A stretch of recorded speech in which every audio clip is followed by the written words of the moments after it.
अस्सलाम वालेकुम पाकिस्तान, आप देख रहे हैं स्पोर्ट्स बज़ में। हुसैन लियाकत और आज के प्रोग्राम में बहुत सारे टॉपिक्स पे बात होगी। और सबसे पहला टॉपिक है कि पाकिस्तान शाहीन की टीम जो कि इस वक्त जिम्बाब्वे में मौजूद है, और कल उनका जो मैच है वो कि ब्रॉडकास्ट भी हुआ और बड़े बड़े ब्रॉडकास्टर ने उनका मैच दिखाया, लेकिन उन्होंने कहा जी कि जो मैच ब्रॉडकास्ट होगा उनमें हम अच्छा परफॉर्म नहीं करेंगे। बॉलर्स ने अच्छी परफॉर्मेंस दी, लेकिन पाकिस्तान की टीम को 24 रन से शिकस्त हुई। और पाकिस्तान की टीम में याद रहे कि बड़े बड़े नामी ग्रामी ऐसे भी लोग मौजूद हैं जो पाकिस्तान की जानिब से खेल चुके हैं। इमरान भट्ट वहाँ पर मौजूद हैं, हुसैन तलत हैं, साइम अयूब हैं, आमिर जमाल हैं, शाहनवाज दहानी हैं, और भी बहुत सारे लोग हैं जो कि पाकिस्तान की जानिब से खेल चुके हैं। इसके ऊपर बात होगी। इसके अलावा सेठी साहब का जो वन साइडेड लव अफेयर है बीसीसीआई के साथ, वो अभी तक जारी है। सेठी साहब कभी बीसीसीआई के साथ इंडिया में जाके खेलने की बात करते हैं। अब उन्होंने कल बात की थी जो कि हम ऑस्ट्रेलिया में, इंग्लैंड में या साउथ अफ्रीका में सीरीज़ खेलेंगे, लेकिन बीसीसीआई ने और उनके नुमाइंदों ने, जो इंडियन मीडिया से हमें खबरें आ रही हैं, इस तमाम तर कहानी को मुस्तरद कर दिया। और बस वही बात याद आ जाती है कि लड़की वाले मान रहे हैं, लड़के वाले नहीं मान रहे, समथिंग लाइक दैट, या फिर लड़के वाले मान रहे हैं,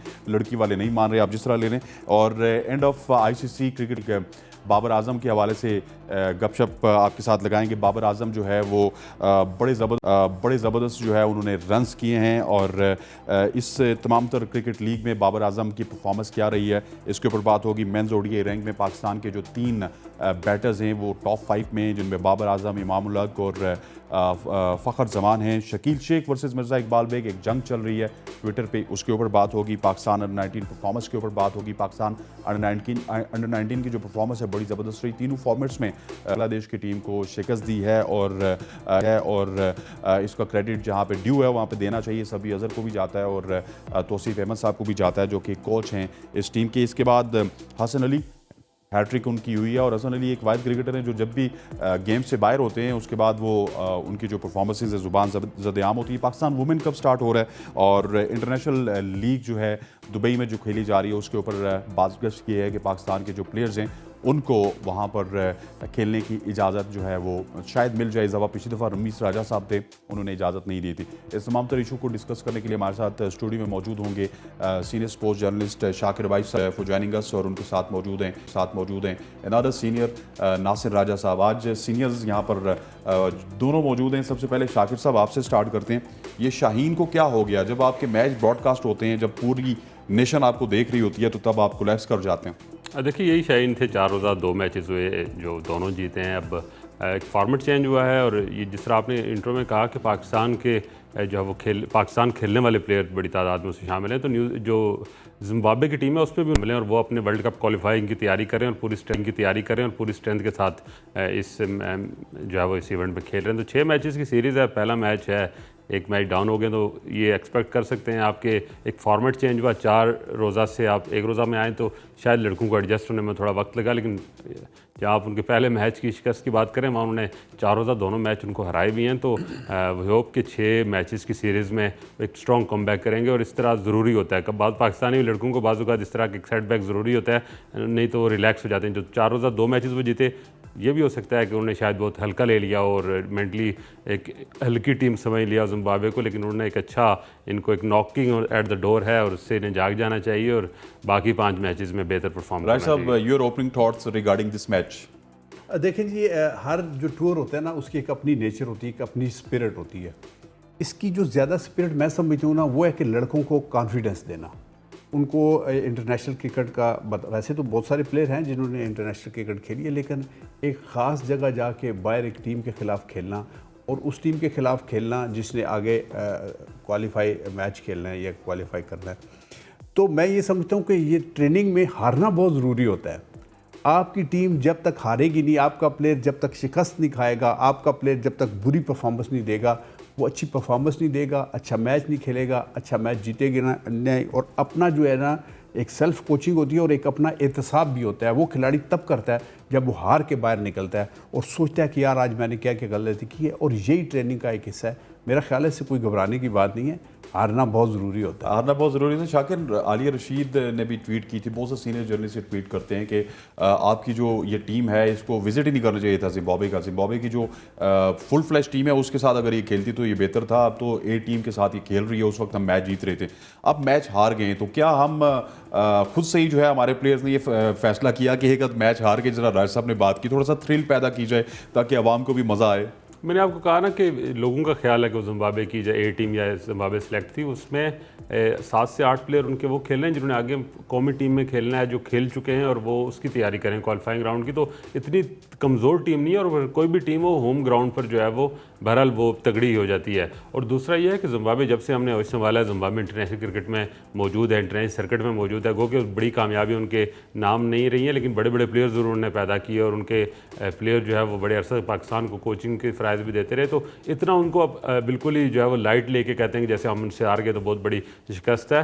जैसे राजा साहब ने कहा कि ये हारे हैं, बाज़ का तो दाग अच्छे होते हैं ना, तो इस तरह की शिकस्त भी अच्छी होती है। लड़के इंटरनेशनल टूर्स पे जूनियर्स को इसीलिए भेजा जाता है कि उन्हें बेहतर एक्सपोजर मिले, और सिर्फ जीतने से ही एक्सपोजर नहीं मिलता, हारने से भी एक्सपोजर मिलता है। और हारने से आपको अपनी जो एक अपना खुद एहतसाबी भी होती है, और आप यकीनन जब एक टीम हारती है तो उसके अंदर जो मैनेजमेंट है वो भी देखती है कि जो लोग बेंच पे बैठे हैं उनको कैसे यूटिलाइज़ करना है, सारी चीज़ें ज़रूरी है। तो मैं जहाँ लोग जब 4 रोज़ा 2 मैचेस वो जीते हैं तो वो जीते भी हैं, तो एक मैच हार गए, फॉर्मेट चेंज हुआ है, उससे फ़र्क पड़ा है, कम्बिनेशन नहीं बन पाया होगा, लेकिन आगे 5 मैचेस भी बाकी हैं और बेहतर परफॉर्म करेंगे, उम्मीद करते हैं। राय साहब, अगर ओपनिंग की बात की जाए तो साइम अयूब 8 रन बना पाए, उसके बाद इमरान बट जो कि पाकिस्तान की जाने से ये भी खेल चुके हैं 6 रन बनाया। हुरैरा एक दफ़ा फिर हुरैरा की तारीफ हो रही थी तो उन्होंने कहा जी मैंने परफॉर्म नहीं करना। अक्सर ये होता है कि कमेंटेटर कर्स हो जाता है कि जब आपकी तारीफ होती है परफॉर्म नहीं करते।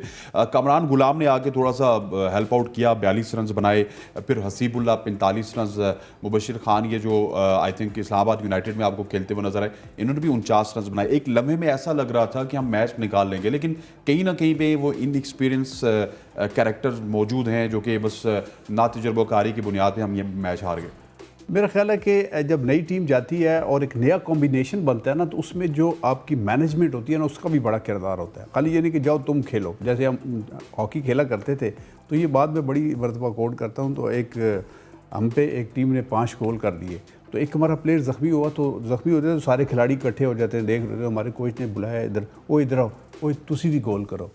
तो ज़ाहिर है हमने भी तो गोल ही करने के लिए खेले, लेकिन जो कोच होता है ना वो एक स्ट्रेटजी भी बनाता है। कप्तान की भी बड़ी उसमें कंट्रीब्यूशन होती है, लेकिन जो आपकी बेंच स्ट्रेंथ के साथ मैनेजमेंट होती है ना, वो आपको गाइड करती है, आपको बताती है कि तुम्हारी स्ट्रेंथ क्या है, तुमने कैसे खेलना है, तुम्हारे अंदर एक छुपा हुआ इंज़मामुल हक है, तुम्हारे अंदर छुपा हुआ एक सईद अनवर है, और तुम साइम तुम तो बहुत तुम्हें लोग लाइक कर रहे हैं और तुम अभी इस तरह करना है।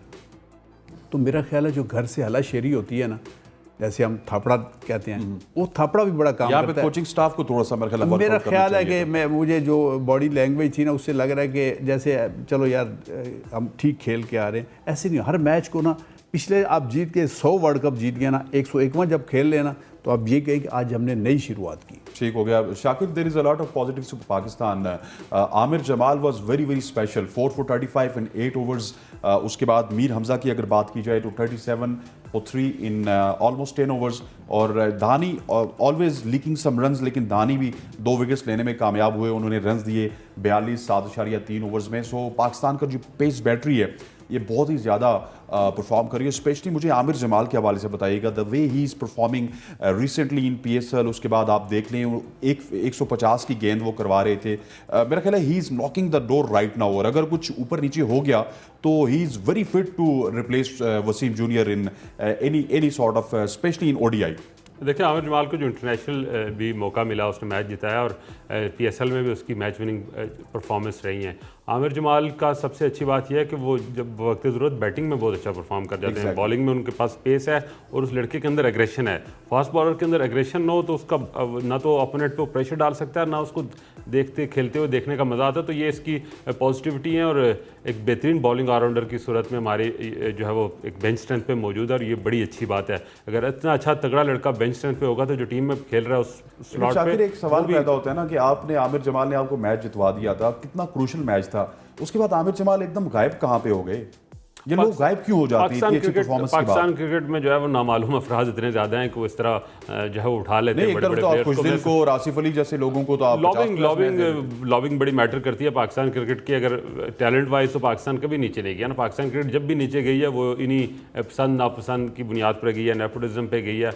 तो ये चीज़ें बहरहाल इनको भी देखना चाहिए। लेकिन आमिर जमाल अपनी परफॉर्मेंस से वो तमाम चीज़ें तोड़ के टीम में पहले भी आया और दोबारा भी आएगा, उसको इस तरह से परफॉर्म करते रहना चाहिए। दानी की जहाँ तक बात है, दानी के लिए सीरीज़ इसलिए बड़ी इंपॉर्टेंट है कि इंजरी पूरा PSL उसका चला गया, एक इंटरनेशनल टीम का हिस्सा होते होते आप जब बेड पे चले जाते हैं तो वापसी के लिए इस तरह के अगर आपको मौके मिल जाएं, वो भी इंटरनेशनल, तो उससे आपका एक तो आप रिदम में वापस आते हैं। हमजा के वो भी थोड़ा सा test Amir Hamza unfortunately unfortunately वो नेशनल टीम का जब सेलेक्ट हुए तो शायद वो उनके लिए वो साजगार कंडीशन नहीं थे जिनको उनको मौका मिला, लेकिन टन्स ऑफ परफॉर्मेंस है उनकी डोमेस्टिक में, इज़ अ वेरी जो है वो इम्प्रेसिव प्लेयर। मैं उम्मीद करता हूं कि वो दोबारा अपनी परफॉर्मेंस की बुनियाद दोबारा कौमी टीम में आएंगे और एक ऐसा उनको कमबैक मिलेगा जहां चीज़ें उनको फेवर कर रही होंगी।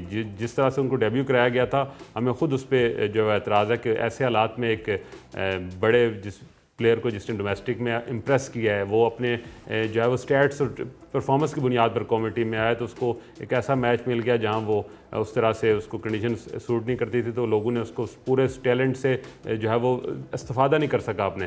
तो मैं समझता हूँ उसको इस तरह की जगह पर परफॉर्म करके दोबारा कौमी टीम में उसका फ्यूचर है बिल्कुल, और बड़ा मेहनती प्लेयर है। राज साहब थोड़ा सा टॉपिक को स्विच करते हैं, अब काफ़ी बात हो चुकी है पाकिस्तान और जिम्बाब्वे के मैच की। अब ज़रा चलते हैं नजम सेठी साहब, इनको क्या हो गया? इनका वन साइडेड लव अफेयर चल रहा है, मतलब रोज़ बरोज़ वो कोई नई बात करते हैं, न्यूट्रल वेन्यू पेश करते हैं। कल की बात यह है कि वो ऑस्ट्रेलिया और इंग्लैंड में टेस्ट सीरीज़ खेलना चाहते थे और BCCI रोज़ बरोज़ कहती है नहीं मैंने नहीं करना, तो ये क्या चल रहा है? देखिए, जो राइवलरी होती है ना, उसमें जैसे कहते हैं जंग और मोहब्बत में सब कुछ जायज़ है और आप उसके लिए तैयारी भी करते हैं और ये भी सोच के जाते हैं कि सब कुछ जायज़ है। लेकिन जब आपका दुश्मन घटिया हो ना, तो फिर आपको तो थोड़ी सी एक्स्ट्रा जो है वो तैयारी करनी पड़ती है। इंडिया हमारा ऐसा दुश्मन है कि जो खेल के मैदान में सियासत ले आया है और वो ऐसी ऐसी हरकतें करता है, ऐसे ऐसे वो फ़ोन कॉल्स करता है प्लेयर को कि जिसकी वजह से उसको शर्म बिल्कुल नहीं आती। और मैं ये अमूमन कहता हूँ, पता नहीं ये स्पोर्ट्स का प्रोग्राम है, इसमें बात करना चाहिए कि नहीं मुझे, कि आप देखें कि चाइना के फ़ौजियों ने पहली दफ़ा देखा कि किसी फ़ौज को फटियों और डंडों से मार के और किकें मार के भगा दिया था उन्होंने। तो वो एक घटिया, उन्हें जब हाथ पड़ता है ना तो वो बिल्कुल आपको हर किस्म का नुकसान पहुँचाना चाहते हैं। तो इसलिए जो आपकी जो पाकिस्तान क्रिकेट बोर्ड है उसको भी ये सोच के उनके साथ टेबल पे बैठना चाहिए, उनके साथ अपनी स्ट्रेटजी बनानी चाहिए और ये सोचना चाहिए कि ये क्या क्या हरकत कर सकता है और हम कहाँ तक जा सकते हैं। इसलिए पहले ही ना आसमानों पे चढ़ जाएं ना बिल्कुल लेट जाएं, एक म्याना रवि रखें। और उस म्याना रवि में जो हमारा दोस्त है वो जो म्याना रवि को रियाना रवि कहता है, लेकिन मैं कहता हूँ कि म्याना रवि हमें रखनी चाहिए और उसके मुताबिक स्ट्रैटेजी बनानी चाहिए। ठीक, शाकिर इसकी ज़रूरत है? वैसे सेठी साहब आए दिन बयानात दे रहे हैं, पाकिस्तान मीडिया में तो वो सिलेक्टेड 1-2 चैनल्स हैं जहाँ पे वो बैठते हैं, वो भी कभी कभार बैठते हैं, लेकिन हमने देखा है कभी यूट्यूब पे जाके बैठ जाते हैं इंडियंस के साथ, कभी इंटरनेशनल किसी जर्नलिस्ट के साथ बैठते हैं, वो भी व्लॉगर होता है और वहाँ पे ऐसी बातें करते हैं जी कि हमें सीरीज़ खेलनी चाहिए नहीं खेलनी चाहिए। इस तरह की बातें जो है सेठी साहब को सोचना चाहिए, क्योंकि क्रिकेट को बहुत ज़्यादा फॉलो किया जाता है और फिर सेठी साहब के साथ हमारे सारी कौम के जज्बात होते हैं। वो इस वक्त आप समझ सकते हैं कि क्रिकेट में हमारे प्राइम मिनिस्टर वही हैं। देखिए, सेठी साहब का अगर आप माजी देखें तो सेठी साहब एज अ जर्नलिस्ट सब कंटिनेंट के one of the prominent journalist में उनका शुमार रहा है और उनके उसी वजह से बहुत ज़्यादा अच्छे ताल्लुकात हैं, भारतीय इस्टेब्लिशमेंट, मिलिट्री हो, वो सियासी हो या स्पोर्ट्स हो। लेकिन सेठी साहब के वो इंडिविजुअल ताल्लुकात हैं। वो पिछले कुछ दिन पहले उन्होंने भी कहा कि जय शाह से मेरे ज़ाती ताल्लुकात हैं। ज़ाती ताल्लुकात अपनी जगह है, वो ज़ाती रोमांस जो आपका है उसे कंटिन्यू रखें, लेकिन जब आप पाकिस्तान क्रिकेट बोर्ड के चेयरमैन बनते हैं तो फिर आपके ज़ाती ताल्लुकात नहीं होते। वो पाकिस्तान क्रिकेट टीम को, और क्रिकेट टीम पाकिस्तान की सबसे जो है वो अगर दुनिया में कहीं रिप्रेजेंटेशन है पाकिस्तान की बावकार तो क्रिकेट के ज़रिए है, तो इसलिए आप पूरे पाकिस्तान को रिप्रेजेंट कर रहे होते हैं। तो ये इंडिविजुअल रोमांस जो है वो उसको कंट्रोल करें और बहुत ही ज़्यादा जो एक झुकाव है उनका इंडियन मीडिया की तरफ, और बार बार देखें आप उनके साथ एक राइवलरी ले रहे हैं। एशिया कप आपने होस्ट करना है, वो आपको होस्ट करने नहीं दे रहे। एक अभी जो है वो कट्टा हमारा बंद नहीं होता तो एक नई फुल टॉस उनको करा देते हैं और उस पर वो छक्का मार देते हैं। ये मेरा ख्याल है उस मसले को सेटल होने के बाद इस तरह की कोई नई फुल टॉस करानी चाहिए थी कि हम सीरीज़ खेलना चाहते हैं। इसमें कोई शक नहीं है कि 2007 के बाद हमने बायलैटरल कोई टेस्ट सीरीज़ नहीं खेली, 2013 के बाद मेरा ख्याल है वनडे सीरीज़ भी कोई नहीं खेली। तो एक बड़ा गैप है दो मुल्कों में। ऐसा नहीं होना चाहिए, दो बड़े मुल्क जो जिनके मैचेस को पूरी दुनिया क्रिकेट के जहाँ भी देखने वाला है वो उन मैचेस का इंतजार करता है, देखता होनी चाहिए। लेकिन जब आप पाकिस्तान क्रिकेट बोर्ड को रिप्रेजेंट कर रहे होते हैं, पाकिस्तान का नाम आपके साथ लगा होता है, तो आपको जो है वो थोड़ी सी जो है वो वही जो राय साहब ने बात की, मियाना रवि से भी ज़्यादा आपको हार्ड लाइन होकर सोचना पड़ता है, क्योंकि आप एक आर्च राइवल के साथ डील कर रहे होते हैं जो आपको कोई मौका नहीं जाने देता जहां आपको जो है वो नुकसान ना पहुंचाए। तो इस हवाले से सेठी साहब को हम ये कहेंगे कि पाकिस्तान मीडिया को भी टाइम दें ज़्यादा। रोज़ अगर आप किसी मेन चैनल पे जाते हैं यार, किसी उनके ए रेटेड, आप यूट्यूब तक रोज़ उनको इंटरव्यू दे रहे होते हैं, तो थोड़ा सा वो भी सर राहुल साहब कह रहे थे कि हम 5 मिनट पहले हमने सेठी साहब से सोचा कि बात करें। सेठी साहब ने हमने कॉल की तो उन्होंने कहा जी कि मैं आपको इंटरव्यू देने आ जाता हूँ। शॉर्ट ही बताइएगा, इसके बाद हमें ब्रेक लेनी है कि हमें क्या ज़रूरत है इस तरह इंडिया के साथ न्यूट्रल वेन्यू पे खेलने की, क्योंकि हमारी क्रिकेट तो अच्छी चल रही है। जब वो आके टेबल पे बैठे तो फिर खेलें, इस तरह के बयान से तो कोई फ़ायदा नहीं होगा। देखिए, ये बात मैं अफसोस से कह रहा हूँ कि जो सेठी साहब है, इनका क्रिकेट एरिना में इतना कद काठ नहीं है जो माजी में हमारे, मैं जैसे रमीज़ राजा का नाम लूँगा, तो वो जब बात करते हैं तो वो देखते हैं कि हमारे सामने कौन बैठा हुआ है। खाली जर्नलिस्ट हो जाना, एक तबसरा कर लेना, एक सियासी तबसरा कर लेना, मेरी चिड़िया ये ले आई है, मेरा कुत्ता ये ले आया है, मेरा कौवा ये ले आया है, मेरा कबूतर ये ले, ये बातें जो है ना, ये फिर इस तरीके से जब आप टेबल पर बैठते हैं तो नहीं चलती। एक गैलरी प्ले स्क्रीन पे तो हो जाता है। तो मैं ये समझता हूँ कि इनका इतना कद काठ नहीं है, तो इसलिए जैसे मेरे भाई ने कहा कि हमें शुरू से जो है ना हार्ड लाइन लेनी चाहिए, मैं कहता हूँ नहीं, वो लेनी चाहिए जिस पे आप चल सकें, उस पर चल सकें। एग्जैक्टली जी, बिल्कुल। राज साहब, आखिरी बात मैं इस पर करूँगा कि हमें अब एशिया कप से इस सारे ड्रामे से बाहर निकल के हमें अपनी चैंपियन ट्रॉफी को बचाना है, जो आईसीसी का इवेंट है, और पाकिस्तान और भारत इस स्टेज पे हैं कि जो आईसीसी का लेटर हेड पैड है ना, उस पर कोई एग्रीमेंट साइन करेंगे। आप पाकिस्तान, हम इंडिया वर्ल्ड कप खेलने आएंगे, आप चैंपियन ट्रॉफी यकीनी बनाए पाकिस्तान खेलने आएंगे, आईसीसी के बड़े मैचेस हमें बचाने चाहिए, एशिया कप जहां भी हो खेल लेंगे। ठीक हो गया जी। शाकिर साहब और राज साहब के साथ डिस्कशन का सिलसिला कंटिन्यू था और यहाँ होगी, लेकिन वक्त हुआ चाहता है छोटी सी ब्रेक के बाद वापस हाजिर होते हैं। Stay with. वेलकम बैक जी, प्रोग्राम में आपको खुशामदीद कहते हैं और अब बात करेंगे बाबर आजम के हवाले से। बाबर आजम रिकॉर्ड्स का अंबार बनाते हुए और क्रिकेट वर्ल्ड कप के लिए जो सुपर लीग थी उसका इख्तिताम हुआ और उसके इख्तिताम पे जो सबसे ज़्यादा रन हैं वो बाबर आजम के हैं। बाबर आजम ने इस पूरे जो ये cricket world cup super league थी इसमें 1454 रन बनाए। इसके अलावा मोस्ट हंड्रेड जो है वो बाबर आजम की तरफ से 9 सेंचुरीज बनाने में कामयाब हुए बाबर आजम। एवरेज जो है उनकी सबसे हाईएस्ट थी 76.52 की। मोस्ट 50s बाबर आजम की 9 हैं और इसके अलावा मोस्ट जो 4 रन बाउंड्रीज हैं वो बाबर आजम की 148। शाकिर साहब, बाबर आजम इज क्रूजिंग। देखिए, बाबर आजम पिछले कई सालों से इसी तरह टॉप चार्ट पे आपको नज़र आएंगे, पहले दूसरे तीसरे नंबर पर लाजमी नज़र आएंगे, लेकिन इस बार जो उनका पहले नंबर पे आना इसलिए मुझे खुशी है कि उनकी इंडिविजुअल परफॉर्मेंस से कौमी टीम भी ऊपर आई है। पाकिस्तान ने तारीख में पहली बार वनडे हासिल किया और ये बड़ी ज़बरदस्त बात है कि आप जब वनडे में नंबर 1 हैं, आजकल नंबर 2 पे हैं, ठीक है, लेकिन आपने वो एक जो चोटी है वो सर की हाथ लगा के आप वापस नीचे आए, तो उसमें हमारे जो पहले 4 में से 3 हमारे बैटर रैंक कर रहे हैं, तो इंडिविजुअल परफॉर्मेंस और टीम की परफॉर्मेंस की बराबर नज़र आ रही है। नॉर्मली माजी में हमने देखा कि इंडिविजुअल परफॉर्मेंस ज़्यादा थी, टीम उस तरह से वो फतवात या उस तरह की रैंकिंग टीम की उतनी नहीं थी जहां हमारे इंडिविजुअल प्लेयर जिस तरह बाबर आजम या कोई और जैसे शाहीन बॉलिंग में कर रहा था। तो ये बड़ी खुशाइन बात है इस बार कि बाबर आजम जहां नंबर 1 है वहाँ पाकिस्तान टीम भी ऊपर है, जहां पर फ़ख्र है वहाँ पाकिस्तान टीम भी है। तो ये इस नंबर 1 को मैं इसलिए ज़्यादा खुशाइन कहूँगा कि सिर्फ उन्होंने खुद जो है एक्सेलेरेट नहीं किया बल्कि टीम को भी साथ ऊपर लेके आए। ठीक, राज साहब ये बताइएगा कि बाबर आजम की इंडिविजुअल परफॉर्मेंस भी बहुत अच्छी है और आप देखें कि आगे 2 बड़े आपके इवेंट्स हैं, एक एशिया कप का, एक वर्ल्ड कप का, और पाकिस्तान की जो ओडीआई टीम है ना वो इस वक्त यहाँ पे है और इस वक्त मिकी ऑथर की भी कुछ बयान आए कि हम बहुत ही अच्छी टीम है पिछले वर्ल्ड कप की बनस्बत, और ये कितना पॉजिटिव साइन है। स्पेशली बाबर की आप फॉर्म देख लें, इसके अलावा बहुत सारे और प्लेयर्स हैं, लेकिन specially Babar as a captain ODI में तो वो बिल्कुल तनकीद का मौका ही नहीं दे रहे। अच्छा, मैं थोड़ा सा असनैन इस पर थोड़ा सा टाइम चाहूँगा। वैसे मैं मुख्तसर सी बात करता हूँ। देखिए, हमारा जो कप्तान होता है ना वो हम खाली परफॉर्मेंस पे नहीं बनाना चाहिए। वैसे तो परफॉर्मेंस पे ये होता है कि जो बंदा अपनी सर्वाइवल की जंग लड़ रहा हो ना वो टीम को लीड कर ही नहीं सकता। उसको पहले होता है कि यार मैं खुद खेलूँ, फिर वो स्ट्रेटजी बनाता है।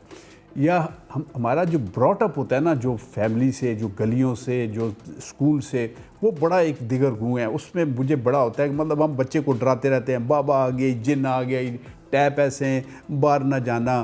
तो जो स्ट्रीट फाइटर होते हैं ना वो हम बनने नहीं देते। तो और बच्चों को उस तरीके से, बाबर को अल्लाह ताला ने सलाहियत ज़रूर दी है कि दुनिया में अपना नाम मनवा लिया है, लेकिन आप देखें कि आप टॉस करने जाएँ ना तो हम पहले तो ये समझें कि सिर्फ कप्तान का काम टॉस करना ही है। टॉस करने जाएं, आप ये फैसला कर लें कि अगर मैं टॉस जीता तो मैं बैटिंग करूंगा। लेकिन अगर वो टॉस जीत के ना आपको बैटिंग का कह देना तो आपके पाँव लर्जने शुरू, हालांकि वही करने जा रहे थे आप। ये होता कि आपके अंदर से जो मजबूती होती है ना, वो पहले उसको डेवलप करना चाहिए, ग्रूमिंग जिसको कहते हैं। वो हम उसको करते नहीं, बस देखते हैं कि 1 सेंचुरी बनी, 2 सेंचुरी बनी, 2 हैट्रिकें की, कप्तान बना दियो जी। तो इसी तरीके से जैसे आपने एक लफ्ज़ इस्तेमाल किया था नॉकिंग एट द डोर, ये भी हम बड़ा इस्तेमाल करते हैं कि एक प्लेयर उसको, जैसे बड़ी अच्छी बात की शाकिर ने कि उसको सिर्फ इसलिए इस्तेमाल करना चाहिए कि आगे वाला जो खेल रहा है ना उसको पता चलेगा भी मैंने खेलना नहीं तो पीछे एक बंदा मेरे लिए तैयार है। उसको ये नहीं करना चाहिए कि उसको डरा धमका के बाहर निकाल के फ़ौरन उसको कैप दे दें। तो ये एक पूरी साइंस होती है और लड़कों को ग्रूम करना चाहिए, कप्तान को ग्रूम करना चाहिए। कप्तान को ये कहना चाहिए डर, हारने से नहीं डरना। जब बंदा हारने से डरने लगे तो फिर वो अपनी परफॉर्मेंस भी खो देता है और टीम को भी वो ले देता है। मेरे ख्याल में बाबर एक अल्लाह ताला का इस मुल्क के लिए तोहफ़ा है और ऐसे कई तोहफे और कई हीरे जो है ना हमारी गलियों में छुपे पड़े हुए हैं। सिर्फ उनको ढूंढना है और उनको ग्रूम करना है, उनको फ़ौरन कलर नहीं देना, उनको फ़ौरन कैप नहीं देनी। ठीक। बाबर की अगर बात की जाए शाकिर, तो ये सिर्फ एक जगह पे थोड़े से वीक नज़र आते हैं। तमाम तर रिकॉर्ड्स इन्होंने अपने नाम कर लिए, चौके सबसे ज़्यादा, 50 सबसे ज़्यादा, 100 सबसे ज़्यादा, एवरेज सबसे ज़्यादा, एक छक्के इनके ज़्यादा नहीं है और फिर स्ट्राइक रेट ज़्यादा नहीं है। तो इनको भी थोड़ा सा इस लेवल पे भी इम्प्रूवमेंट अगर कर गए तो फिर तो ये कंप्लीट प्लेयर बन जाएंगे। देखिए, आप माजी में भी जितने भी बड़े प्लेयर हैं जो टेक्स्ट बुक बैटर होते हैं, जिनके पास एक क्लास होती है, वो स्लॉगर नहीं होते, उनका ये डेफिशिएंसी उनमें रही होती है। क्योंकि इसलिए उनके स्टैट भी इसलिए ज़्यादा हैं कि जब जो छक्के मारता है वो रिस्क बहुत ज़्यादा लेता है और फिर वो बड़ी इनिंग्स भी उसकी बड़ी कम होती हैं।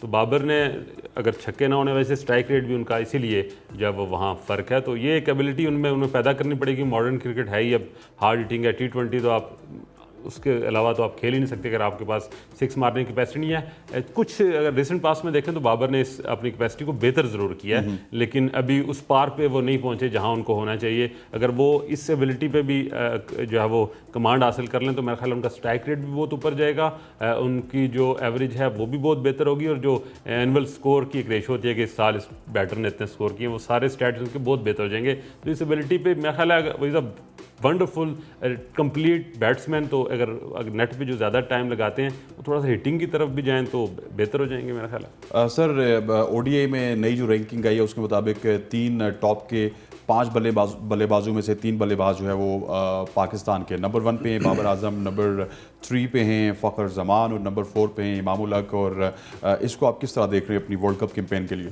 पहले तो ये जो बात हुई है ना बाबर आजम के हवाले से, एक होता है लोहार होता है, एक होता है सुनहरा होता है। ये हमारी क्रिकेट का सुनहरा है बाबर आजम। हम इसको ये ना कहें कि यार तुम छक्कों में पीछे क्यों रह गए हो। देखिए ये आर्टिस्ट है, आर्टिस्ट जो है ब्रश से बड़ा नाजुक वर्क करता है, उसका एक स्ट्रोक जो है ना वो पूरी उसकी पिक्चर को तबाह कर सकता है। तो इसकी जो इसकी नेचुरल गेम है ना, इस पर इसको रहने दे। जो ये स्ट्रोक खेलता है ना वो छक्के से बड़ा होता है, उसका चौका वो छक्के से ज़्यादा मज़ा दे रहा होता है जिस तरीके से वो बॉल निकालता है। एक बात। दूसरी बात, आपने कहा कि हम रैंकिंग में आ गए हैं, तो रैंकिंग पे भी प्लेयर को एक उसका ये फ़ख्र ज़रूर होता है कि यार मैं फ़र्स्ट पे आ गया हूँ, सेकंड पे आ गया हूँ, टॉप 5 में आ गया हूँ। लेकिन इस पे ज़्यादा तवज्जो दे के अपनी परफॉर्मेंस इस हवाले से नहीं करनी चाहिए। आपको कौमी टीम का पता है उनकी आज के मैच में मेरी टीम को मेरी कहाँ पे ज़रूरत है। क्या मैं सेंचुरी के लिए 10 ओवर ज़ाया कर देने हैं या मैंने अपनी टीम के लिए खेलना है। तो खिलाड़ी को मैं जो बार बार कहता हूँ ना, ग्रूमिंग और उसका ज़हन साजी वो ये करनी है कि भी हमें टॉप 5 में भले ना चाहो, आज का मैच हमने जीतना है, ये वाला टूर्नामेंट जीतना है। ठीक हो गया। शाकिर साहब, ILT इंटरनेशनल लीग T20 जो कि दुबई में होती है और बड़ी भारी भरकम लीग होती है, और इस लीग में पिछली दफ़ा पाकिस्तान के प्लेयर्स नहीं गए थे। रमीज़ राजा जो कि PCB के चेयरमैन थे, राजा साहब ने ये कहा जी कि ये प्लेयर वहाँ पे नहीं जाएंगे जब तक आप हमें $30 मिलियन की उन्होंने शायद उनसे मांगे थे PCB बोर्ड ने कि आप हमें दें तो उसके बाद हम NOC देंगे। तो ये अभी खबरें ये आ रही हैं कि प्लेयर्स को वहाँ पे परमिशन मिल रही है। तो इस हवाले से आप क्या समझते हैं कि ये हौसला अफजा है? मैं समझता हूँ कि जो पिछले साल रमीज़ राजा साहब ने स्टैंड लिया वो ठीक नहीं था। जो क्रिकेट प्लेयर है ना उसकी कितना कैरियर है, 10 साल 12 साल 15 साल उसने इसी कैरियर में कमाना है और सारी उम्र उसको जो है वो उसको जो है वो सारी ज़िंदगी गुजारनी है। और जिस तरह Indian cricket league premier league में इंडियन क्रिकेटर्स पाकिस्तान को मौका वहाँ नहीं मिलता, तो इंडियन क्रिकेट बहुत पैसा कमा रहे हैं वहाँ पर। तो ये एक अच्छी अपॉर्चुनिटी मैं समझता हूँ पाकिस्तानी क्रिकेटर्स के लिए, लेकिन इसका एक सेटबैक भी है। सेटबैक ये है कि जब आप कौमी क्रिकेटर्स को जो है वो पैसे के पीछे लगा देंगे, जिस तरह आप, मैं हमेशा इसका कंपैरिजन देता हूँ कि जितना IPL ऊपर जा रहा है उतना इंडियन क्रिकेट की परफॉर्मेंस नेशनल टीम की वो नीचे जा रही है। जब आपको पैसे बहुत मिलते हैं, आपको शोहरत मिल रही होती है, तो जो हंगर है ना मुल्क के लिए खेलने की और मुल्क के लिए जीतने की, वो कम हो जाती है। तो ये उसका एक नेगेटिव पहलू है, लेकिन जाहिर है कि मॉडर्न क्रिकेट है, क्रिकेट की इंडस्ट्री है और यही प्रोफेशन है। इंटरवीन करूंगा आपको। पिछली दफ़ा जो उनकी ज़्यादा से ज़्यादा वो प्लेयर्स को पैसे देते थे वो 4.5 लाख अमेरिकन डॉलर था और उसके मुताबिक तकरीबन 12 करोड़ रुपये बनता है। पाकिस्तान के बाबर आजम को, रिजवान को और शाहीन को उन्होंने तकरीबन जो है 9 लाख डॉलर्स उन्होंने ऑफ़र की। 25 करोड़ पे ये बनता है। उसके बाद उन्होंने ऑफ़र किया यार कि जब आप इजी हों, जब आप की PSL से इजी हो जाएं, जब आप अपनी क्रिकेट से इजी हो जाएं, उस वक्त आके खेल लें, सिर्फ हमारे साथ 3 साल का मुआहदा कर लें, आके टीम की कैप्टनसी कर लें। तो ये तो करना चाहिए यार, इतने ज़्यादा पैसे, इतने बड़े जब आपको पैसे मिल रहे होंगे।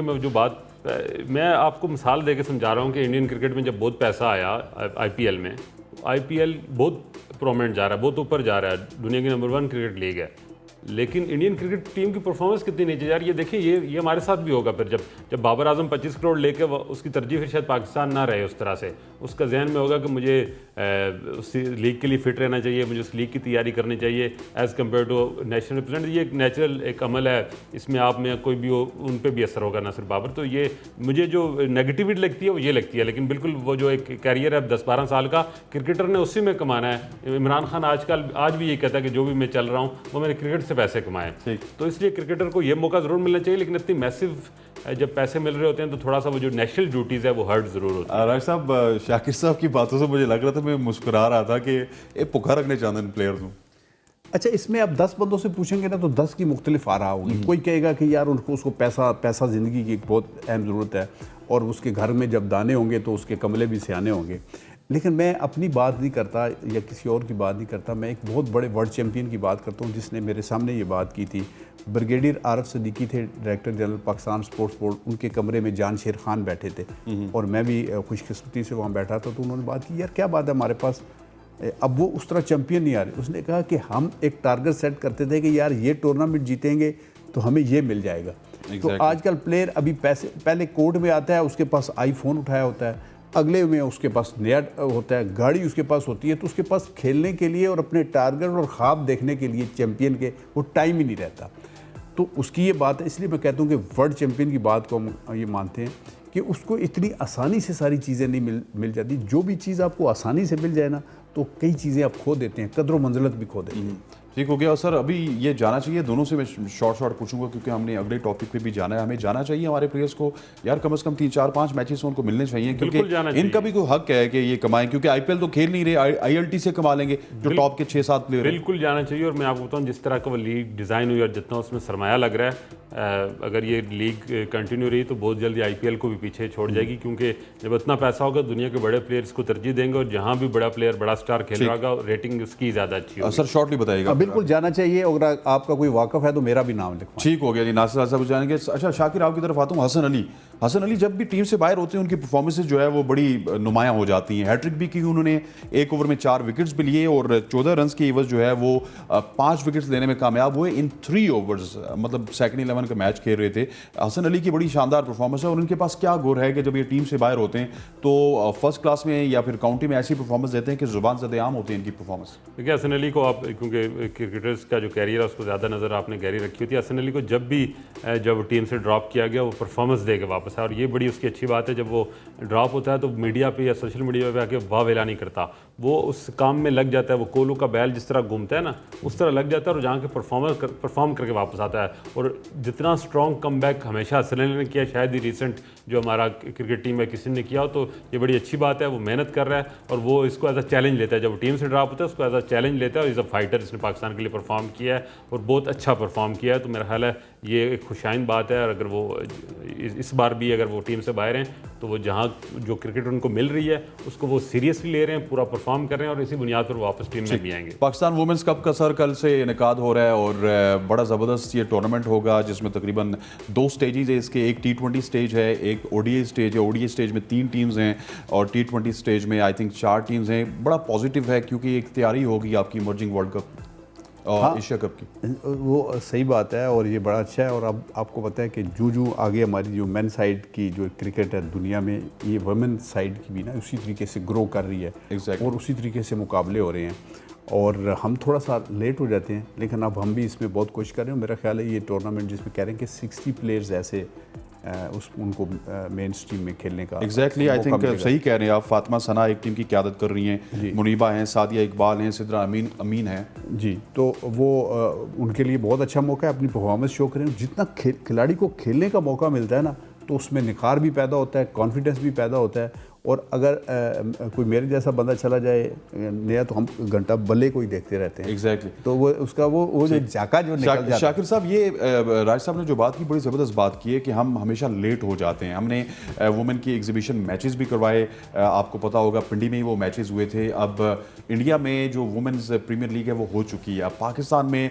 जो वुमेन्स की सुपर लीग है वो कब तक होगी? क्या हम फिर 6-7 एडिशन वेट करेंगे जब वो एक बहुत बड़ा ब्रांड बन जाएंगे, उसके बाद हम ये स्टार्ट करेंगे? देखिए, वुमेन स्पोर्ट्स के हवाले से पाकिस्तान को मतलब कबूतर की तरह आंखें नहीं बंद करनी चाहिए। हमें अपनी ग्राउंड रियलिटीज़ भी देखनी और हमारा माशरा उस तरह से वुमेन स्पोर्ट्स को एक्सेप्ट नहीं कर रहा था। लेकिन लकीली जिस तरह से पाकिस्तान क्रिकेट बोर्ड इस पर इन्वेस्ट कर रहा है और फिर उसमें भी एक चार मारा है, उनके भी जो मैचेस टेलीकास्ट हो रहे हैं, ब्रॉडकास्ट हो रहे हैं और फिर अच्छी जो सैलरीज मिल रही हैं वुमेन क्रिकेटर को, तो उसकी तरफ अब लोगों का भी रुझान जा रहा है। पाकिस्तान क्रिकेट बोर्ड लेट आया, लेकिन जब वो आया तो बड़े फोर्स से आ रहा है और बड़ी तेज़ी से अपनी क्रिकेट को उठा रहा है। और मैं समझता हूँ कि ये बड़ा एक पॉजिटिव जो है वो एक साइन है कि जो आप जिस इवेंट की आप बात करें, PSL में हमने एक नई रवायत डाली। हमने एग्जीबिशन मैच करा। एग्जीबिशन मैच के लिए हमने दुनिया भर से जो टॉप क्रिकेटर हैं लेडीज़, उनको बुलाया और उनको अपनी लड़कियों के साथ मिक्स करके खिलाया। ये भी उनको एक्सपीरियंस बहुत अच्छा मिला। जब भी आपका लोकल प्लेयर इंटरनेशनल प्लेयर के साथ ड्रेसिंग रूम शेयर करता तो उससे बेहतर एक्सपीरियंस उसके लिए सीखने का मौका कोई नहीं होता। तो पाकिस्तान क्रिकेट बोर्ड को इस पर हम दाद भी देते हैं और हम ख्वाहिश भी रखते हैं और तवक्को भी करते हैं और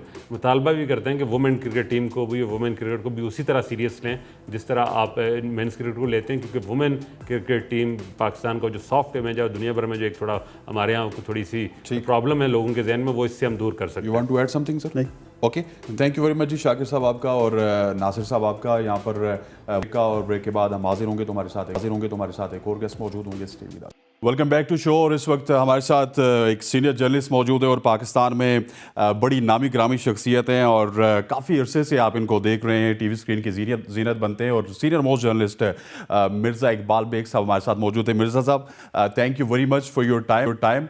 और आपसे आज एशिया कप के हवाले से हम बात करेंगे। सर, एशिया कप में बेसिकली चल क्या रहा है? रोज़ कोई ना कोई नई खबर आ रही है, तो आपकी इंफॉर्मेशन के मुताबिक एशिया कप में क्या होने वाला है? बहुत बहुत शुक्रिया हसनैन। लेकिन एशिया कप में अभी ये है कि लोग इंतजार कर रहे हैं कि ऊँट किस करवट बैठेगा। जो मेरे पास इत्तलात है वो ये बैकडोर से राब्ते हो रहे हैं और क्या होता है क्या नहीं होता, कि क्योंकि मुत्तहिदा अरब अमारात भी इंटरेस्टेड है कि एशिया कप के मैचेस जो पाकिस्तान ने हाइब्रिड मॉडल दिया है उस मॉडल के तहत 4 मैचेस पाकिस्तान में और बाकी मुत्तहिदा अरब अमारात में हो। लेकिन भारतीय क्रिकेट बोर्ड जो है वो क्रिकेट श्रीलंका को सपोर्ट कर रहा है। वही चाह रहा है कि क्रिकेट श्रीलंका में तमाम के तमाम मैचेस हो, जो बजाय नजर नहीं आ रहा जिस तरह पाकिस्तान क्रिकेट बोर्ड का स्टैंड है। तो लग यही रहा है कि 1-2 दिन में सूरत हाल वाज़ेह होगी और सारे बयानात पाकिस्तान क्रिकेट बोर्ड की तरफ से आ रहे हैं। वहाँ सन्नाटा है। भारतीय क्रिकेट बोर्ड के जो सेक्रेटरी हैं जय शाह, जो एशियन क्रिकेट काउंसिल के चेयरमैन भी हैं, उन्होंने अब तक कोई स्टेटमेंट नहीं दिया है। लेकिन बजाय पीछे रहकर भारत गेम खेल रहा है कि किसी तरीके से सबोताज किया जाए, पाकिस्तान में एशिया कप ना हो। लेकिन पाकिस्तान ने भी फिर उसका काउंटर जवाब दिया है कि पाकिस्तान ने कहा है 4 मैचेस आप यहाँ कराएं, hybrid model, second hybrid model, और फिर उसके बाद बकिया जो 9 मैचेस बचते हैं एशिया कप के वो कहीं और कराएं। उसके लिए मुत्तहिदा अरब अमारात, दुबई का नाम है, उसके लिए श्रीलंका का नाम है। लेकिन बज़ाहिर यही लग रहा है कि एशिया कप होगा। अगर एशिया कप नहीं होता हसनैन तो फिर बहुत सारे मसाइल होंगे, फाइनेंशियली प्रॉब्लम होगी और एशियन क्रिकेट काउंसिल भी जो है उसमें भी दरार पड़ जाएगी। तो मेरे ख्याल में कोई ना कोई हल जरूर निकाला जाएगा। ठीक, इकबाल भाई, ये बांग्लादेश की जानिब से भी कुछ बता, आज जो है खबर ये आई है कि बांग्लादेश जो है वो दुबई में नहीं खेलना चाहता। वो कह रहे हैं कि श्रीलंका और पाकिस्तान उनके लिए बेटर है। बहुत गर्मी को बहुत ज़्यादा इशू बनाया जा रहा है। बेसिकली बैकडोर पे बातें चल रही हैं, बस ये सिर्फ ट्विटर से खबरें उठा के हमें बता दिया जाता है जी कि बांग्लादेश में ये चल रहा है और श्रीलंका में ये चल रहा है। देखिए, सारी डोर जो है वो तो भारतीय क्रिकेट बोर्ड हिला रहा है ना, क्योंकि वो उसके इन्फ्लुएंस में बांग्लादेश और श्रीलंका की क्रिकेट। लेकिन पहले आज मेरी नजम सेठी साहब से बात हुई, वो तो इंग्लैंड में है, तो उन्होंने मुझे बताया कि जो बहरीन में इजलास हुआ था एशियन क्रिकेट काउंसिल का, उसके मिनट्स पर है कि बांग्लादेश ने कहा था कि हम जो है वो पाकिस्तान के अलावा भी अगर मुत्तहदा अरब अमारात में भी होगा तो हम खेल लेंगे। अब बांग्लादेश ये एतराज कर रहा है, गर्मी 2018 का एशिया कप भी तो में मुत्तहदा हुआ था 50 ओवर्स का, तो वहां तो गर्मी थी और वहां तो फाइनल में भी बांग्लादेश पहुंच गया था, भारत ने उसको हराया था। तो और फिर उसके बाद जो गुज़िश्ता बरस 2022 का जो एशिया कप हुआ T20, वो भी सितंबर के महीने में यूएई में हुआ था। ठीक। तो ये तो सिर्फ एक लेट कहीं और से, लेकिन मेरे ख्याल में अभी देखें मामला 2-3 दिन में बिल्कुल वाज़ेह होगा कि होने क्या जा रहा है। ठीक हो गया। अच्छा, ये एंड पे तो नहीं होगा क्योंकि आपकी मेमोरी जो है ना मिर्जा साहब, वो उसको पूरे पाकिस्तान में बड़ा प्रेज किया जाता है, आप चीज़ों को मेमोराइज बहुत अच्छा करते हैं। आपकी मेमोरी क्या कहती है नजम सेठी साहब का जो आजकल के बयानात आ रहे हैं, क्या कि ये कोई लचक दिखाएंगे या कि एंड पे ऐसा तो नहीं होगा कि ले दे के कुछ ऐसा हो कि न्यूट्रल वेन्यू पे जाके खेल रहेंगे, या फिर पीसीबी का इस दफ़ा का मौक़िफ़ बड़ा ही जो है वो एग्रेसिव है? देखिए इंग्लिश में कहते हैं ना, attack is the best defence. तो नजम सेठी साहब ने जो मौक़िफ़ इख्तियार किया, उन्होंने मुख्तलिफ भारतीय चैनल्स को, यूट्यूबर्स को जो इंटरव्यू दिए, उसमें बड़ी उन्होंने वाज़ेह तौर पर जो है एक तरह से गेंद भारत के कोर्ट में फेंक दी है। और फिर उसमें एशिया कप के साथ साथ उन्होंने वर्ल्ड कप को भी अपनी लपेट में ले लिया है कि वर्ल्ड कप के लिए फिर हम अपनी हुकूमत से इजाजत लेंगे। अगर भारतीय हुकूमत एशिया कप खेलने के लिए भारत को इजाजत नहीं देती तो क्या हमारी हुकूमत वर्ल्ड कप में जाने के लिए इजाजत देगी? तो गेंद जो है नजम सेठी ने वो भारतीय क्रिकेट बोर्ड के कोर्ट में फेंक दी और उन्होंने बड़ा सही स्टैंस लिया है। अगर हम अग्रेसिव स्टांस नहीं लेते, हम खामोश रहते, पहले हमने एक मॉडल दिया हाइब्रिड मॉडल, उसमें यह था कि भारत के तमाम मैचेस पाकिस्तान से बाहर हो और फाइनल भी बाहर हो और बाकी तमाम मैचेस जो है वो पाकिस्तान में हो, लेकिन उस पर भी भारत जो है वो तैयार नहीं हुआ। फिर उन्होंने एक और हाइब्रिड मॉडल दिया, जो सेकंड हाइब्रिड मॉडल, जिसमें 4 मैचेस पाकिस्तान में और बाकी 9 मैचेस बाहर। तो भारत जो है ना वो श्रीलंका को हसनैन सपोर्ट कर रहा है, उसकी ख्वाहिश है कि श्रीलंका ताकि फाइनेंशियल श्रीलंका स्ट्रांग हो सके। और क्रिकेट श्रीलंका ने भी इस ख्वाहिश का इजहार किया है। मोहन डिसल्वा जो उनके सेक्रेटरी हैं, वो कहते हैं हम चाहते हैं कि मेजबानी मिले, लेकिन वहां गेट मनी नहीं मिलेगी पाकिस्तान को, वहां क्राउड ही नहीं आएगा। अगर श्रीलंका में होता है, चले यूएई में तो क्राउड आएगा ना, वहां बड़ी तादाद में एशियन बाशिंदे आबाद है, वो आएंगे। तो बहुत सारी चीजें इन लोगों के जहन में होगी। पाकिस्तान के पास होस्टिंग राइट्स है, पाकिस्तान को माली फायदा होगा। अगर पाकिस्तान को माली फायदा हो रहा है तो उधर भारतीय मुझे लग रहा है कि भारत उधर भी देख रहा होगा कि हमारे ब्रॉडकास्टर्स कहीं हमसे नाराज ना हो जाए। इधर पाकिस्तान क्रिकेट बोर्ड भी देख रहा है कि हमारा जो $300 मिलियन का कहीं नुकसान ना हो जाए। तो म्यूचुअल अंडरस्टैंडिंग से, बाहमी रजामंदी से मैं समझता हूं कुछ ना कुछ जरूर हल निकलेगा इस एशिया कप। इंडिया के मौक़िफ़ पे भी कोई लचक आएगी? क्योंकि अब मुझे असाब की जंग लग रही है मिर्जा साहब, मुझे लग रहा है कि ये वही जीतेगा जंग जो कि ब्लिंक फर्स्ट करेगा, वो मतलब जंग हार जाएगा। मुझे इंडियन मौक़िफ़ में लचक अभी तक नजर नहीं आ रही जो कि हम इंडियन मीडिया को फॉलो करते हैं। देखिए लचक इसलिए नजर नहीं आ रही कि जो भारतीय इंतहा पसंद जमात है, भारतीय जनता पार्टी, उसके जो है वजीर दाखिला अमित शाह, उनके साहबजादे जय शाह, जिनकी अब नजरें लगी हैं आईसीसी के चेयरमैन बनने पर। तो जय शाह यंग है, सेठी साहब ने एक दफा उनको कहा भी एक इंटरव्यू में कि अभी वो जो है ना जय शाह इस मामले में कुछ ना कुछ सोचे। तो अगर इस तरह की सूरत हाल बनती है कि, और फिर आप देखेंगे जो भारत के स्पोर्ट्स मिनिस्टर है अनुराग ठाकुर, वो बीसीसीआई के भी सेक्रेटरी रह चुके हैं, वो भी भारतीय जनता पार्टी से ताल्लुक रखते हैं। तो वहां जो इंतहा पसंद लोग हैं वो चाहते हैं कि पाकिस्तान को कहीं ना कहीं नीचा दिखाया जाए, और इसके लिए जो सही स्ट्रेटजी नजम सेठी साहब ने इख्तियार की है, मैं समझता हूँ बिल्कुल सही स्ट्रेटजी है वो। इकबाल भाई, ये बताइएगा कि चैंपियंस ट्रॉफी के हवाले से जो है वो तहरीरी एग्रीमेंट की बातें हो रही हैं कि तहरीरी एग्रीमेंट जो है वो होगा और हम तहरीरी एग्रीमेंट करेंगे इंडिया के साथ। आपको याद होगा पिछले कुछ अदवार में हम तहरीरी एग्रीमेंट करते रहे इंडिया के साथ, तो ये तहरीरी एग्रीमेंट की कोई आईसीसी भी वैल्यू करेगा, इसकी कोई वैल्यू होगी या नहीं होगी? ये तो सब कब्ल वक्त बातें, तहरीरी गारंटी दी जाएगी, लेकिन आईसीसी एक बहुत बड़ा इदारा है। आईसीसी ने 3 मरतबा क्रिकेट वर्ल्ड कप जो है वो 1 से ज्यादा ममालिक में कराया। आपको याद होगा 87 का वर्ल्ड कप पाकिस्तान, भारत, श्रीलंका में हुआ। 96 का वर्ल्ड कप पाकिस्तान और भारत में हुआ, फिर उसके अलावा 2003 का जो वर्ल्ड कप था वो साउथ अफ्रीका के अलावा जिम्बाब्वे में भी उसके कुछ मैचेस खेले गए।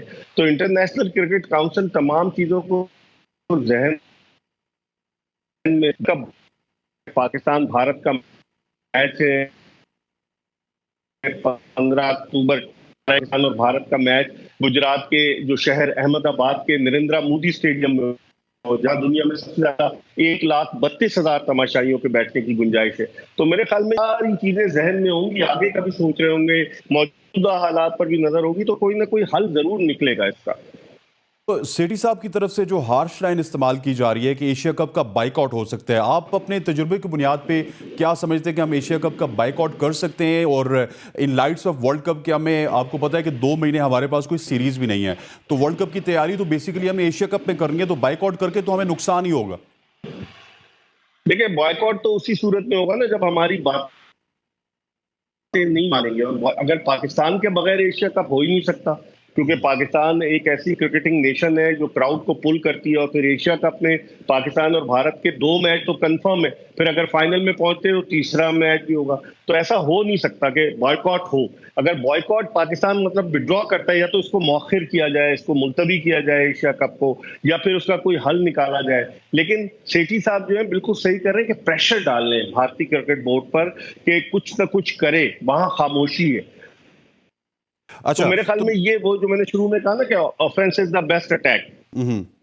ठीक हो गया। तो ये वर्ल्ड कप की बताइएगा, आईसीसी के जो क्लॉज है मिर्जा साहब, आपको पता है कि उसमें अब 2024 के बाद जितनी भी गेम्स खेली जाएंगी उसके हवाले से बताया जा रहा है कि वो गेम्स जो है वो अगर लेट सपोज आपकी कंट्री आपको मना करती है तो आपको हम न्यूट्रल प्लेस देंगे। तो जो आईसीसी वर्ल्ड कप के ऊपर, क्या इंडिया या फिर आईसीसी हमें न्यूट्रल वेन्यू पे खेलने की इजाज़त देगी अगर इंडिया पाकिस्तान नहीं आता तो? देखिए, ये बड़ा $1 मिलियन क्वेश्चन है। इस पर यकीनन बात होगी कि ऐसा हो नहीं सकता कि पाकिस्तान के मैचेस बांग्लादेश में, जिस तरह पाकिस्तान ने ख्वाहिश का इजहार किया कि वर्ल्ड कप के मैचेस बांग्लादेश में कराया जाए, क्योंकि आईसीसी ने होस्टिंग राइट्स एक ही मुल्क को दिए और लॉजिस्टिक्स का मसला होगा, ब्रॉडकास्टर्स का जाना आना होगा। तो मेरे ख्याल आईसीसी इस हवाले से कोई वाज़ेह स्टैंड लेगा और कोई ना कोई हल निकालने की कोशिश करेगी, क्योंकि क्रिकेट की रूलिंग बॉडी है। ये अलग बात है कि उसको इंटरनेशनल क्रिकेट काउंसिल के बजाय लोग इंडियन क्रिकेट काउंसिल कहते हैं, क्योंकि इंडिया का इन्फ्लुएंस है।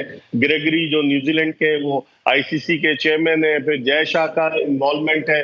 तो अब होता क्या है, आईसीसी को इस मामले में न्यूट्रल रोल प्ले करना पड़ेगा। अगर वो नहीं करेगा तो फिर क्रिकेट स्प्लिट हो जाएगी, फिर क्रिकेट की वो बात नहीं रहेगी जिस तरह से दुनिया भर में इवेंट्स में लोगों का जोश और खरोश देखने को मिलता है। और आपको ये भी पता होगा कि तकरीबन हमें 89 करोड़ इनकम आएगी अगर हम सेमीफाइनल या फाइनल नहीं खेलते। तो इतना बड़ा रिस्क हम ले सकते हैं, हमारी गवर्नमेंट ले सकती है, पीसीबी ले सकता है? बाइकआउट अगर हमें न्यूट्रल प्लेस नहीं दिया जाता, पीसीबी इतना रिस्क लेगा? नहीं, बॉयकॉट तो नहीं कर सकते आप वर्ल्ड कप का, क्योंकि वर्ल्ड कप और एशिया कप 2 डिफरेंट थिंग्स हैं। और वर्ल्ड कप में ये है कि पाकिस्तान को पैसे भी मिलेंगे, पाकिस्तान अपनी कुछ शराइत मनवाने की जरूर कोशिश करेगा, क्योंकि 2025 की चैंपियंस ट्रॉफी, उसके हवाले से पाकिस्तान आईसीसी से कोई श्योरिटी ले, कोई गारंटी ले, और मेरे ख्याल में पाकिस्तान जाएगा। आप देखिएगा स्नैन, मेरी अपनी छठी कहती है कि पाकिस्तान वर्ल्ड कप खेलने जाएगा। ये तो बयानात की हद तक है सिर्फ। एंड पे वही होगा कि कुछ लो और कुछ दो, और कोई तहरीरी मुआहदात होंगे और पाकिस्तान चला जाएगा। बिल्कुल यही होना चाहिए ना, क्योंकि जिस तरह से नजम सेठी साहब ने जो अटैक शुरू किया है उस पे मतलब दुनिया भर में भारत की भी बदनामी हो रही है ना, कि भारत एशियन क्रिकेट काउंसिल को स्प्लिट करने के चक्कर में, वरना एक जमाना था पाकिस्तान भी एशियन क्रिकेट काउंसिल का प्रेसिडेंट चेयरमैन रहा है जब लेफ्टिनेंट जनरल रिटायर्ड तौकीर जिया थे। तो भारत को भी ये सोचना होगा कि एशियन क्रिकेट काउंसिल, क्योंकि एशिया में जो टेस्ट क्रिकेट खेलने वाले 5 ममालिक हैं, पाकिस्तान, भारत, श्रीलंका, बांग्लादेश, अफगानिस्तान, तो ये एक बड़ी फोर्स है।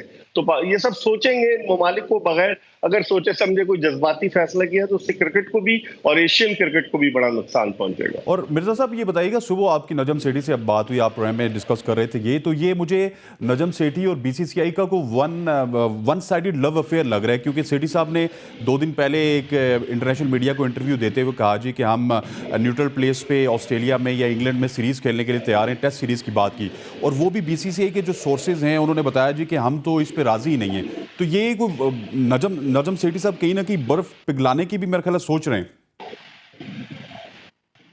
कोशिश तो कर रहे हैं। देखिए, इससे ये जो इंटरिम कमेटी आई है पहले इसका 4 महीने का पीरियड था, 2 महीने का इजाफा किया गया पीसीबी की जो मैनेजमेंट कमेटी के। 6 महीने में आप इंतखाबात कराएं, एसोसिएशन के इंतखाबात कराएं जिनके घपलों के हवाले से बड़ी इत्तलात है। फिर नजम सेठी साहब भी ये चाहते हैं कि ऐसा काम करें ताकि वो, अब तक तो वो 2 दफा रह चुके हैं पाकिस्तान क्रिकेट बोर्ड के चेयरमैन, अभी तो मैनेजमेंट कमेटी के, तो वो चाहते हैं कि प्रॉपर चेयरमैन बने ताकि एक और उनको मौका मिले। तो वो सारी चीजें जहन में रखकर बात कर रहे हैं, ताकि ऐसा लग रहा है मुझे कि इस तरह की चीजें जब होंगी तो डेफिनेटली फायदा पाकिस्तान को भी होगा, और सेठी साहब भी अपने फायदे को मद्देनजर रख रहे हैं, इसीलिए उन्होंने ये स्टैंड लिया।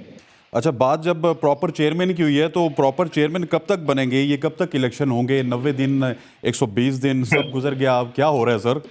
देखिए, इलेक्शन में तो आपको पता है हसनैन के मुख्तलिफ डिस्ट्रिक्ट क्रिकेट एसोसिएशन जो है वो अदालतों का रुख कर चुकी हैं, चाहे स्वाबी की हो, चाहे फैसलाबाद की हो, चाहे भावल नगर की हो, चाहे सियालकोट की हो। बेशुमार क्रिकेट एसोसिएशन इन इलेक्शन की धांधली हुई है, क्लबों की जो प्रेसिडेंट की फहरिस्त बदल दी गई है, तो वो अदालतों में चले गए। तो मुझे तो अब लगता है ये मुश्किल नजर आ रहा है कि जिस तरीके से क्या इलेक्शन हो जाएंगे, जो 2 महीने इनको मजीद दिए गए, और क्या, क्योंकि जब इलेक्शन होंगे तो उसके बाद 4 रीजन्स के सदूर और 4 इदारों के जो रिप्रेजेंटेटिव वो पाकिस्तान क्रिकेट बोर्ड के गवर्निंग बोर्ड में आएंगे, और 2 लोगों को प्राइम मिनिस्टर जो पेट्रन है वो उनको रेकमेंड करेंगे।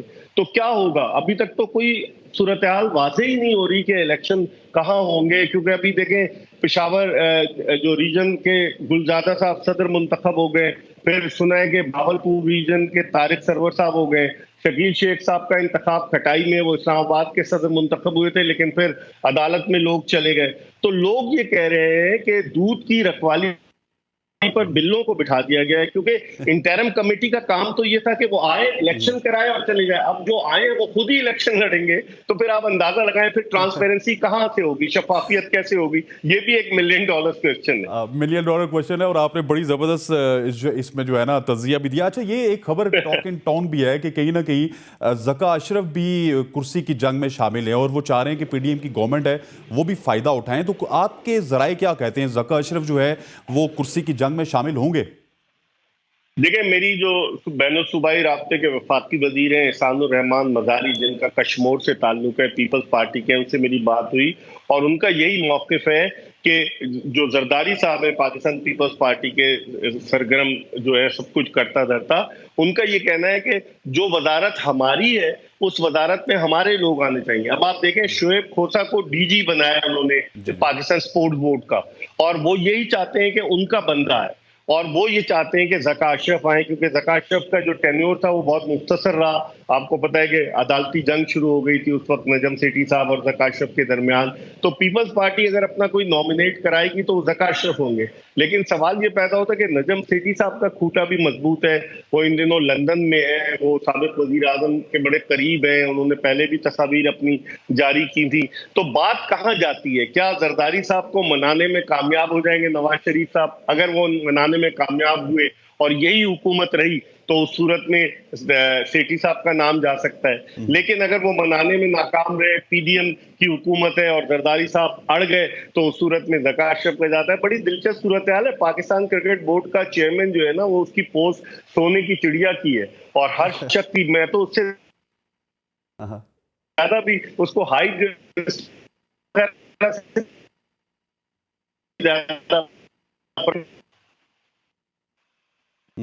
अच्छा, इकबाल भाई आप ये बताइएगा कि you are very most senior journalist, और आजकल पाकिस्तान में जितने भी प्रोग्राम हो रहे हैं ना, मैं समझता हूँ कि इनके मौजिद आप हैं। हम सब जो है ना आपको देख देख के जो है वो कोई साफ़ी बना, कोई एंकर बना, सब चीज़ें हुई। और हम ट्विटर पे देखते हैं कि आप जो है कुछ शकील शेख साहब की तरफ भी इशारे करते हैं। तो कोई पीसीबी जो है कोई मीडियोकर का रोल प्ले करती है कि आपके और शकील शेख साहब के ताल्लुकात जो ख़राब हैं वो वापस ठीक हों या ना हों? क्या कहानी क्या चल रही है? देखिए, मैं अपने ज़ाती मफाद के लिए बात नहीं कर रहा। मेरे पास मुख्तलिफ एसोसिएशंस के लोगों के टेलीफोन्स आए, उनके व्हाट्सएप मैसेजेस आए कि वो कह रहे हैं कि धांधली हो रही है। मेरा शकील शेख से कोई जाती इख्तलाफ तो नहीं है, लेकिन उसूलों का इख्तलाफ है। और अगर मैंने उनके बेटे की ट्वीट की थी एक, जो उनका बेटा, मैं नाम उनके बच्चों के नहीं लेना चाहता क्योंकि बच्चों को इस जंग में नहीं इन्वॉल्व करना चाहिए, तो वो नेशनल क्रिकेट एकेडमी में प्रैक्टिस कर रहा था।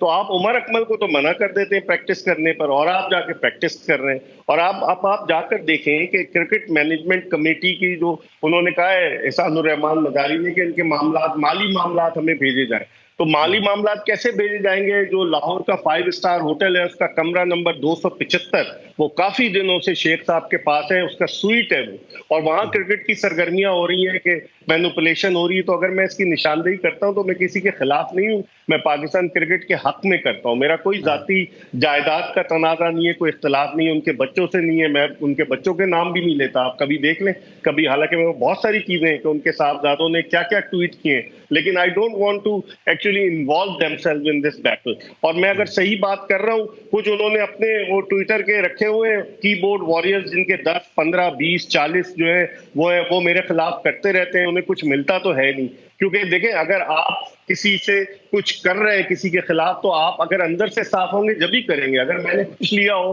या मैं किसी के खिलाफ कर रहा हूं तो फिर मैं खुद डरूंगा।